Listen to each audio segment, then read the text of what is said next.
I think it's really important to understand your own business in that way. And there's been times in the past with my previous business where I have delegated that task to somebody else, paid somebody else for that, and not necessarily felt like I was being perceived in the way that I wanted to be, right? Like, so I just decided to take over that whole social media thing myself and kind of get on my feet before I do that again. And then just like really understand it so I can teach somebody else how I want that sort of done. That makes complete sense. It's like it's brand messaging, right? Like Yeah. the more you understand your own messaging, the more that can be relayed to somebody else that has to come on to understand that too. And I often relate like your digital presence to like real estate. It's like, like it's when you buy your first house, it's like, you don't really know all of the ins and outs and expenses. A lot of people will say like, oh, like, sometimes the mortgage is cheaper than renting, but what they don't know is like, well, then you got to add property taxes and when you got to fix the roof and all this other stuff. So like, but only until you own the house is when you kind of you meet those realities and you're able to kind of gain perspective from that. So I treat digital presence the same way. And when you're doing it in yourself in the dirt doing it, like you get real great context around kind of what's involved. And I think it's good too, because a lot of us, we see tasks that we don't enjoy doing. And instead we say, I suck at that. I suck at this. I suck at that. I'm not good at it. I can't do it. We tell ourselves that we can't do something that we actually are fully capable of doing, but we just don't want to. It's not our best interest. But what happens is sometimes when we break down that wall a little bit and we do it anyways, the gratification that comes from that is super, right? It really makes you understand that that you do have the power to learn new skills and do things on your own that you've previously told yourself not to. So it's made me personally less reluctant to say I can't for other things in my business. That's fantastic. And Jenet, like super, super excited to have you on the show. Like I've highly been anticipating having you on. So it's super, super exciting to have you today join in the Shop Talk 20 podcast. I want to learn so much more about your story. And might I say, you've done a really great job in storytelling from your page. Even from the outside looking in, I've been able to learn so much more about you. But for anybody that's going to be listening to this, my tribe, my community, tell me a little bit about, your background. Where'd you grow up? What inspired you as a kid, and how did you come to be doing what you're doing today? Yeah, sure. I would love to share more about that. And that's something that I haven't gone super in depth with. So for starters, I wanted to say I'm super pumped to be on here today too, talking with you. I've been enjoying your social media so much. And I just love that it's happy, it's upbeat, and you're just teaching people to be so authentic. It's simple. Like your posts are simple, but they're so powerful. And so I just love the messages that you put out to other people. I find it helpful in my business too. So thank you. That's very kind. Equally as excited. But yeah, so a little bit about me, like a little background on me is I'm actually from Tweed.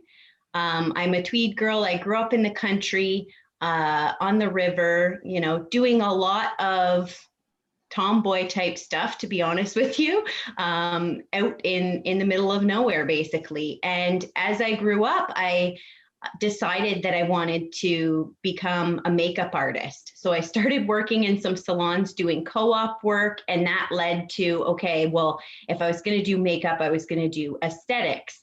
So I ended up going to college for aesthetics. I was really passionate about it because I was really good in that area. And I got really good at school when I was in college for like the first time because I was really interested in something. And then I graduated. I carried on to work in a couple of places. I got hired right after through a placement.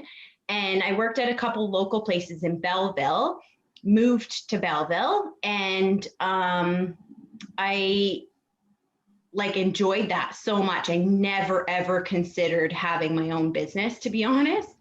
And then one of the businesses that I was working for, she sold her business. So I was there like, oh my gosh, what am I going to do? And my clients they were encouraging me, well, just continue, just, set up a spot in your house or whatever. And we're still going to come to you, because at that point they had already been coming to me for over 6 years. So I thought, oh my gosh, like I've never wanted to have my own business. My perception of it was hang your hat up at the end of the day and like walk away from the work. And even though I was super invested, like we talked about kind of before, I couldn't really see the difference of having my own business and not having my own business. It was just a perception.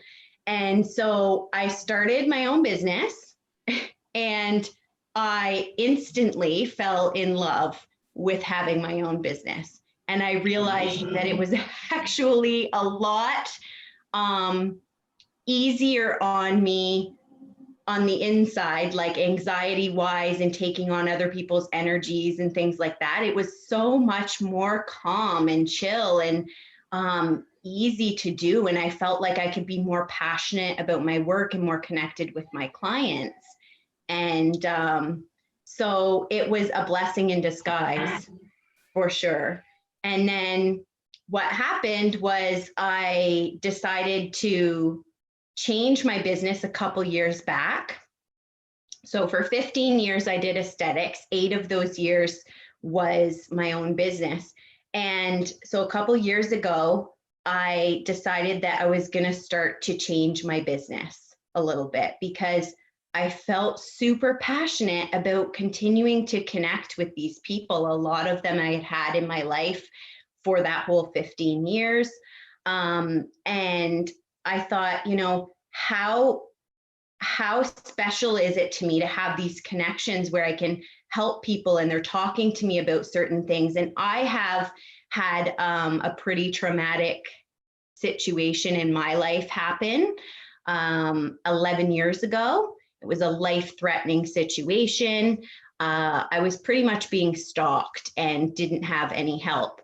So it put me into major panic and anxiety. After it was all done and over with, I was suffering really, really bad. So through that experience of being really mentally ill, I had to learn all these new skills. And I found that when that happened to me, I had a lot more people opening up to me, coming to me, sharing, being open and sharing a little bit about them and their experience. And so I felt deeper connections, if you will. And my experience in that was a lot different than now. There's more of an awareness about it, mental illness. So Yeah. Absolutely. Wow, that's when you talk about trauma, like and going through something so traumatic, what was something that really, because you talked a little bit about like coming through that and then sharing, and now and being meeting so many people through that, but like like a big emphasis of what you talk about, what I see you talk about on your socials, like the healing side. So like like what are some things that you had to do internally to kind of like work through that trauma? well, one of the things that really would have been helpful for me earlier on in my journey with struggling with panic and anxiety would have been having someone that could sit down with me and say, like, I understand. I've had, panic. I've had these symptoms and these feelings, and, it took you a long time to get here. It might take you a little while to get back on your feet, but here's some action-based solutions that you could start implementing in your day to feel better.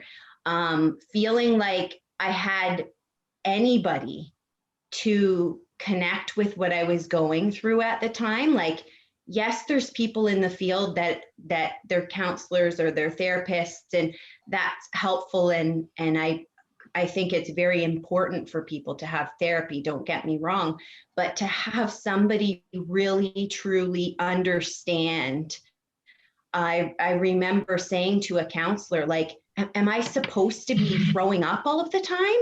Like, am I supposed to feel like I'm like dying? Like, what is going on? And they're like, yeah, well, there's lots of different symptoms and things, right? So I just wished at the time that I could feel like this was something that was happening to other people, somebody to relate to, somebody to tell me that it was going to be okay and give me homework or give me a solution, something to do in that moment, instead of just saying, you know, here's some medication, go sleep it off for the next 3 years. Like, that wasn't happening for me in the therapy that I was getting.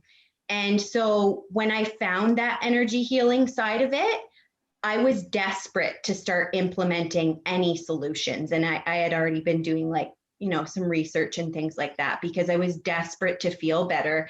And so when I found those things that could help me, and the energy healing and the Reiki and all of that, it was the biggest game changer. That is when my journey of healing started to shift. And I struggled for about 4 years.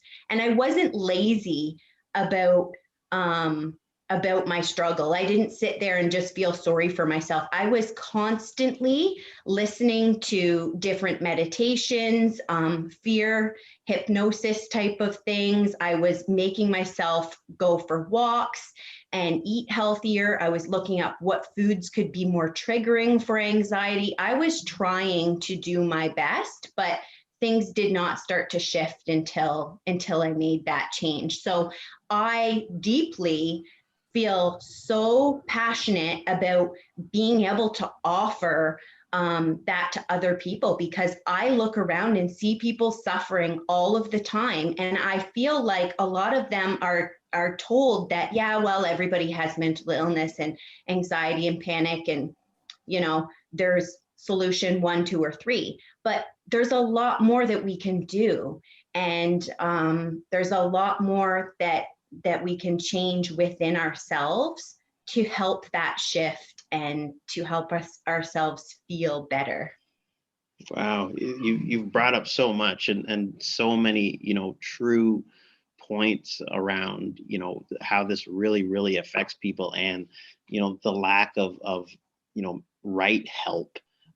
You know, if I can say that, like, in terms of what people are actually going through and how to actually get through. I'm always looking for ways to provide value on these chats. And so, like, if I were to ask you, like, you know, like, what's something that somebody could implement today? Like, you know, there's somebody that's out there that's dealing with trauma.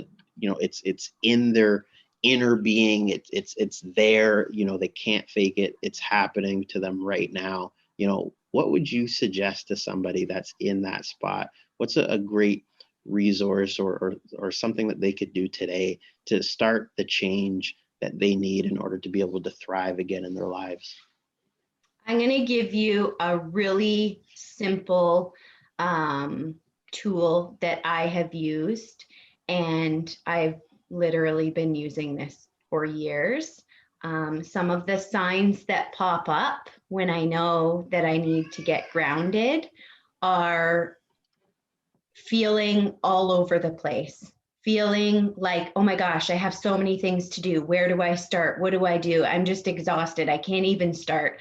I'm feeling emotional about certain situations. I'm feeling anxious. I could just be all over the place and want to pick up the phone and call a friend and have a breakdown or whatever it is. Like, when you're feeling chaos and you don't know exactly where to start, that means you're not grounded. So one of the easiest things to do when that anxiety or that panic comes up and you're swaying from all different directions is to sit down on the ground or on the floor or on your bed and do a quick visualization. It doesn't take very long, but you can just focus on your breathing. You can think about being grateful for your body's natural ability to breathe in and out without any extra thought or effort, and just kind of sink in and relax. And then you can visualize roots coming from your bum and the bottoms of your feet down into the earth. And you can go very deep, like into the earth, and very far distance wise. Sometimes it's hard to visualize that at first. It may take a little bit of time, but with practice, you really have the power to do that. And when you ground yourself through visualization, you will feel, I always feel this calmness, or this different breath comes out of me when I finally, attach those roots in my mind. And just that stillness and that focus of grounding yourself to the earth is so powerful. If you can get outside and do that, even more powerful, right? But visualization works for a lot of people because people are busy with work and lots of things. But that grounding piece is a key component to regaining yourself in a situation of fight or flight, or high stress, bad energies at work, things like that, when you're taking things on. Wow. Thank you for sharing that, Jenet. It's, like something that's super, super important to me. And I was talking to somebody about this today, is like, I value peace, over like almost everything. If I'm being completely honest, like it's just that important to me to have peace in my life. So like when I hear, what you're saying about like grounding yourself and being grounded, like that totally speaks to, having peace. And you're right. It kind of lends itself to all facets of life, whether it's business, whether it's your personal life, socially, like whatever is going on. Like, and like, I think like, they often make that statement, like, it's lonely at the top, and it's like, I think there's a lot of entrepreneurs that lack peace of mind. And it's like, I think we've just been taught to like deal with things on our own, and not go to people for help, and not, have the people around us. Like we kind of, oh, I can't talk to that person about this, like that, then they're going to be in my business. And you know what I mean? But like, it's like, you need somebody to talk to, and you need to be able to have the tools to like ground yourself as a new business owner, somebody that's, well, not new, because you've been doing this for what, 8 years, 11 years? Well, yeah, with myself, but I guess we kind of got off track there for a second. I just kind of changed my business into this more so in the last couple of years, but Gotcha. Now is, yeah. Gosh. So in doing this now, like, how are you finding like the road, the navigation as an entrepreneur in this new business, navigating that space? Because like, like the demands of entrepreneur, like it's not for the faint of heart, if you will. If somebody said that to me the other day. So like, how are you working through that? Or are you observing something right now that's really working for you, like currently? Well, this was a big shift for me, because I had a very successful aesthetics business. I was fully booked practically all of the time. So for me to back off of that, and I changed it to more of a healing consultation type of thing, but I was still including some beauty stuff in there. And as time went on and I was doing these consultations, and we were talking about skin and skincare and the health and wellness of like your gut health and things like that,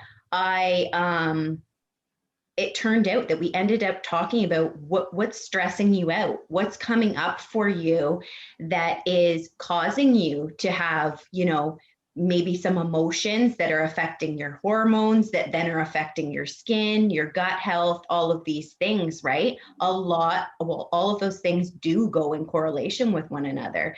And so as I dug deeper, and I could feel that tug, right? For a long time, for 2 years, I was like, I really just want to help people, but I was scared to say it. I had some limiting beliefs around evolving in business.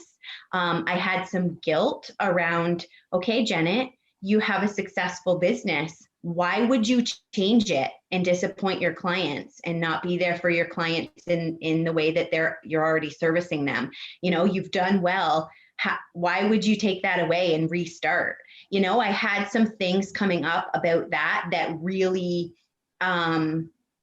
it took me a while to work through that and have the courage to do what I truly feel is my life journey. Like, my life journey is to help people in this way. So What, like, I want to stay on this for a second, because there's something so powerful here in what you just said. Like, you had been doing something for so long successfully, and you were always booked, and it was providing value to the people that you were servicing. So it's not like it was just like, doing it for the money. Like, you really loved what you were doing.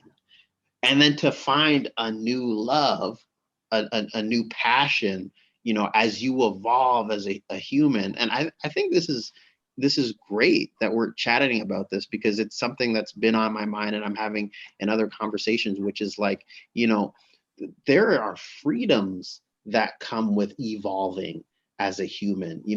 What Jenet wanted 2 years ago might not necessarily be what Jenet wants right now. And that's okay, because we're supposed to evolve. If we stay where we are, whether it's mentally or whatever, like, for that might mean that we're not growing.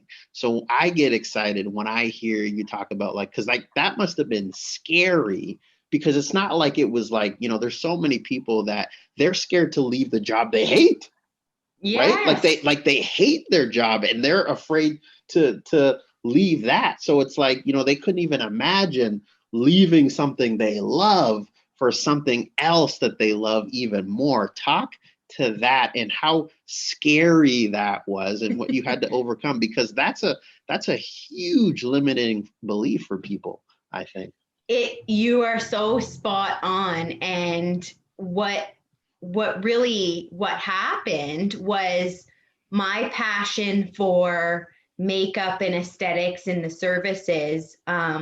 That was one of the first things that I was really good at, that I recognized within myself as a young lady that I was really good at. So I became really determined to learn those skills even deeper. And I was always a people person. I have always been very intuitive and someone that people would come to for support or confidentiality. And that's always been me since I was a kid, honestly.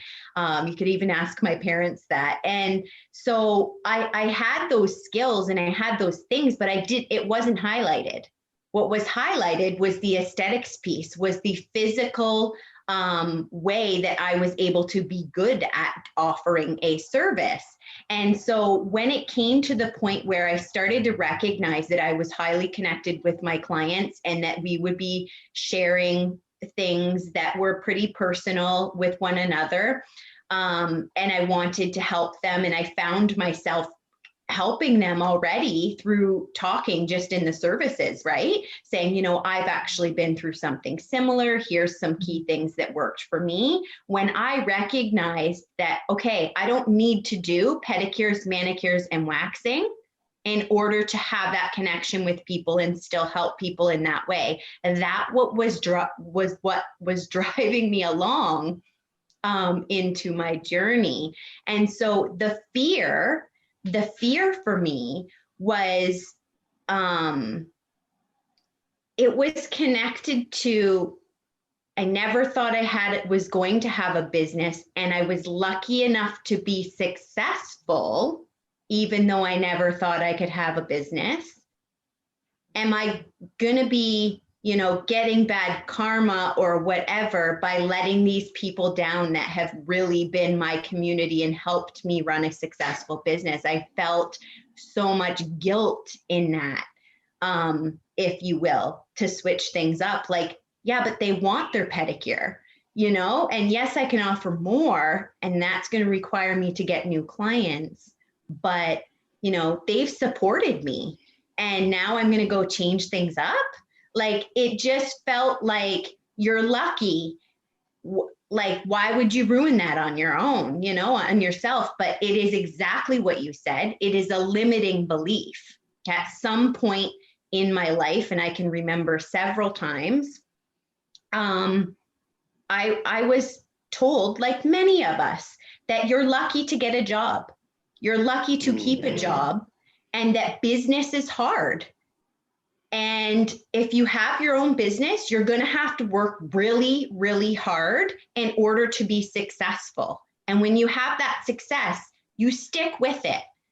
You don't always have to follow your passion, because you need money, and we need to be realistic. We need a roof over our head. We need food in our mouths. Like, that's the baseline of what we are taught before we even are old enough to decide for ourselves if we think that's true, if that makes sense. Do you think, one question to this, because you bring up a very valid point. Like, I often go to, like, what place is that person? Like, what sunken place is the person sending this message to, millennials, young people in business, whatever? Like, what place? I always think, like, they must be in a sad place in their own state of being to relay that messaging, because it's so common, and you're so right. Like, I think that's a lot of, I think, like, the generation before us, like, I think they were just afraid that we were going to screw it all up, and because they thought that they were told not to screw it all up. But it's like, you don't have to stay in the same job for 30 years anymore. Like, that's what our parents did. That's what our grandparents did. Yes, I think it's generational, to be honest. I think that from generation to generation, and as the world evolves, technology evolves, things evolve, the new generations can adapt to those things, but there's always going to be the generation before them that has had to adapt to a different past. So we take a part of our reflection comes from our parents, but part of their reflection comes from their grandparents and their experience. And as we are growing and evolving, that's changing. And because when we're little, we are essentially being raised and taught all of these things, we end up kind of, if you will, between thoughts. We have, like, our own experiences and our own evolving world that we're growing into, but then we have this piece that comes from our parents that's like, this was how it was, and this is how it is, and this is how you need to do things. So there is a lot of things that come from our parents that they are really genuine to their past, but we are experiencing the world in a different way than they were as well. So it's not really anyone's fault. And some of it can come from just really, like, come from our parents' trauma or, like, the people around us. And it can be even a nonchalant, simple thing that is said to us when we're little, right? Like, grandma could be talking to Aunt Betty and say, these kids, if they get a job, they better hang on to it. They don't want to be like us. And the kids are playing and they hear that. And that gets ingrained in our brains, like, that we're always going to be lucky to have a job. Like, it doesn't sometimes happen deliberately, like, in your face as a punishment or something. It's just, like, said, and we hear it over and over again. Yeah, it's so true, so true. It's like life and death is in the power of the tongue. So it's like it's so like critical about like what we say. And to your point, like I think, a lot of people, they're just, I think the intent is good in some cases, but it's yeah, And we it have could to. necessarily even be accurate to their experience. Like, Mhm. but there's so many limiting beliefs. Like, look at like when we grew up, I don't know if this happened to you, but it was like, finish all the food on your plate. There's starving people in the world. Like, that is just a really simple limiting belief. And then what, we grow up and we just feel like we have to eat everything on our plate, even though we're full or even though we don't enjoy it. And, we're struggling. We could even be struggling with our weight or our cholesterol or whatever. And we have this guilt about throwing, food out, which I'm not promoting throwing food out, but I'm just saying, like, little things like that Yeah. can even reflect us. And then it can change the way we parent our kids too, right? Like, we're like telling our kids, eat everything on your plate, and we're super controlling and crazy about it. But like, why? Sometimes I'm more hungry than other times. Sometimes I finish all of my food and sometimes I don't because I'm not that hungry, or it turns out that like what I decided I wanted to have for dinner that morning, I'm not really digging it now.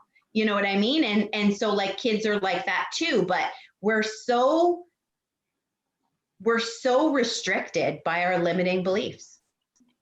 I totally agree. And to your earlier point, like it sounds like, with what you do, like, the mindset of which one would have to come in with to even, to even have the littlest amount of success. Like I feel like it starts with like you have to just be open to another perspective and not kind of come in with like a tunnel vision, like this is what I think, this is all that's right and that's it. Like what are your thoughts on that? And like, is there any recommendations that you have you're working with somebody and about them being open to just different perspectives and things of that nature? Absolutely. So like my sort of layout that I have is there's sort of two categories, if you will. There's people that like vividly know exactly what they want in their life and what they want their experience to be and what kind of successes that they want. But they don't necessarily know how to bridge the gap, if you will. So the people that are like that, they really benefit from coaching, more goal oriented. What are some of your limiting beliefs? What are some of the restrictions that you have on yourself that you might not be aware of when trying to tap into your full potential? So that's more the coaching piece. So that is people that are like, you know what?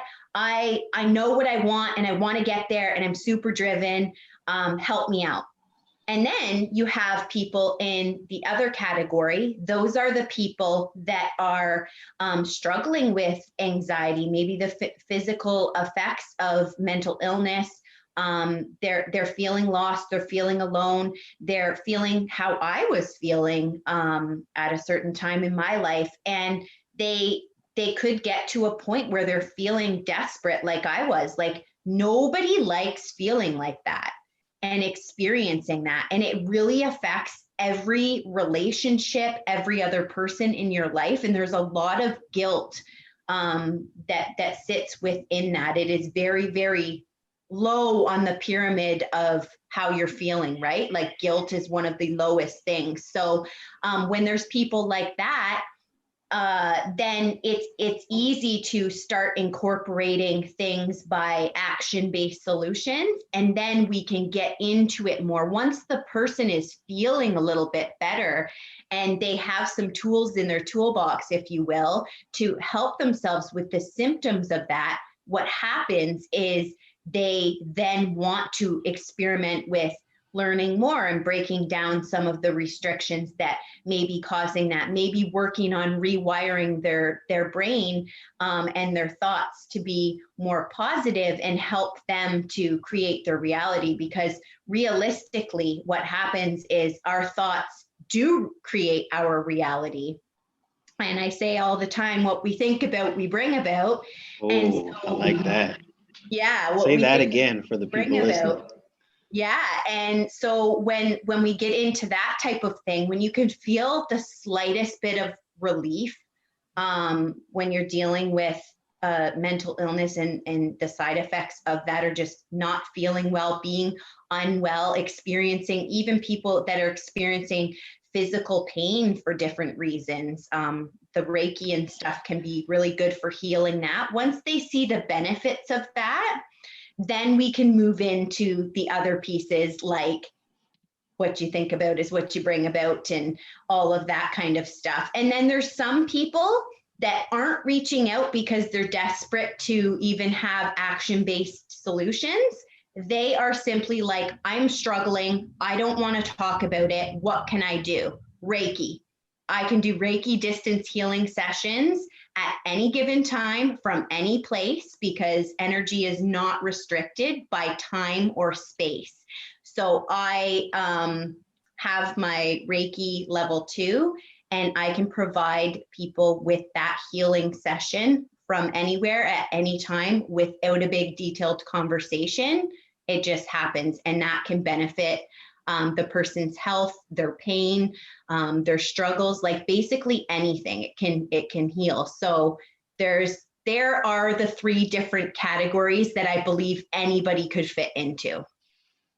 Wow, I really, really appreciate you going in depth into that. And that's like, it's super, super informative. And I really know it's going to provide value to people that are going to be listening to this.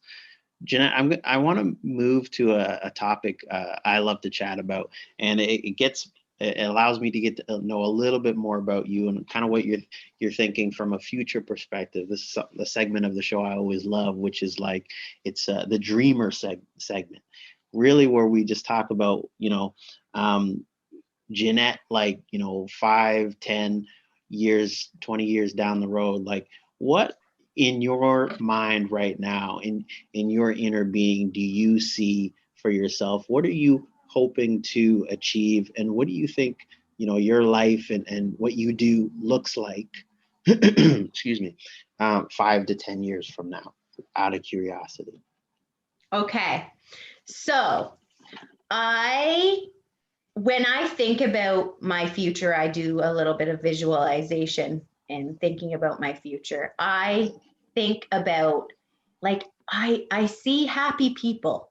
I see people that are like, "Oh my gosh, thank you so much. Like, I never thought I was going to get better, and I feel better." I feel people so grateful to reconnect with their, husband, wife, business, kids, because they finally feel okay. And I also think about, doing online workshops with groups of people and having more of a community, a Jenet Elizabeth community of students or people that are coming in to learn things. And it could be people learning things for the first time, or it could be people that just love that community and that environment of helping one another. And that's kind of the big goal. Like, I want people to feel supported so much that I want them to have a place to come. And I think that my passion for that is my drive, more than, thinking about, I don't know, I'm not driven for other things. Like, I'm not driven to make millions of dollars. Like, that to me, like, it's not what I need in my life. Like, what I need in my life and what drives me is helping people and being able to make them feel like they're supported and that they have a place to come for help. Like, you're not alone. That totally resonates with me. Somebody asked today in a post around, how do you define success? And like my answer was like, first and foremost, peace of mind, no matter like what's going on in my world. And then the second one is like the wealth of like meaningful relationships. And they commented back, they're like, oh, it's interesting how you use the word wealth, but in association with relationships and not like the almighty dollar. I totally resonate with you with that. I think like, purpose over everything, and being able to walk in that. That's incredible. Yeah, like I obviously don't want to be a struggling artist, if you will. I want to be able to, it's a requirement to earn money in a business. And I think that that is really important. But first and foremost, I've seen the dark side, I feel like. And for me to be on the bright side now, like I want that for other people. And that's what's going to drive me. And I feel like the success piece of earning money is just going to be a reflection of that, because it's not my main thing. I feel like when I felt my very worst in life, there was no money that would make me feel better. I needed to be better, like inside with my own inner self and inner happiness, just like you talked about. So, yeah, it's crazy, right? Everybody has different drives, different motivations for different reasons. Absolutely. Jeanette, thank you so much. I really appreciate just your insight and your feedback. Like, and just for context of this conversation, like before we even met virtually today, like I've been listening to a couple of different podcasts you've been on and listening to the content that you've been putting out. And one thing that really, really stuck out to me is like you are like so into like into the person that's right in front of you when you're talking. So like Yeah. when you're talking on the camera, and like, I'm seeing, like, I feel like you're talking like right to me, as if I'm the only person in the phone looking at what you have to say, and like that message is just for me. So you're 100%, for the people that you serve. It's so easy to tell, and the value that's there is just enormous. So I really, really appreciate you for that. The world's a better place because you're in it. And, I really do wish you all the very best. We're going to keep in touch with you, but let people know where they can find you, where they can learn more about you. Okay, perfect. Thank you so much for saying that, because on social media, it doesn't always feel that way, right? It can be very discouraging, especially not being my number one like thing. I'm more about connecting with people rather than just like pumping my social media all the time. So it is good to know that what I'm putting out there is offering and providing value. My social handles are, my Instagram is Jenet Elizabeth, and my Facebook is Jenet McDonald. And then I have a business page within my Facebook group as well. So yeah, that's that. Awesome. Thank you so much, Jeanette. It's been a pleasure to chat with you. I wish you all the best. We'll be keeping in touch. Want to keep, watch how you're doing. Part of why I record and ask the questions around dreams selfishly is because, I get goosebumps when I think about 10 years down the road, when I can play this clip for somebody that spoke something into existence and then it happens. So I'm going to hold on to this Oh clip my gosh, for that down is the so road, cool. and we can play this and have a laugh about, how you spoke what you were going to do into existence and then it happening. And I know it's going to happen. So That kudos is to you. so awesome. Thank you. I really love that. And yeah, I thank you too. This has been a pleasure for me as well. And I hope we can stay connected. I know we will, and have more chats. Fantastic. Take care, Jeanette. Thanks Okay. again. Bye. Have a good day.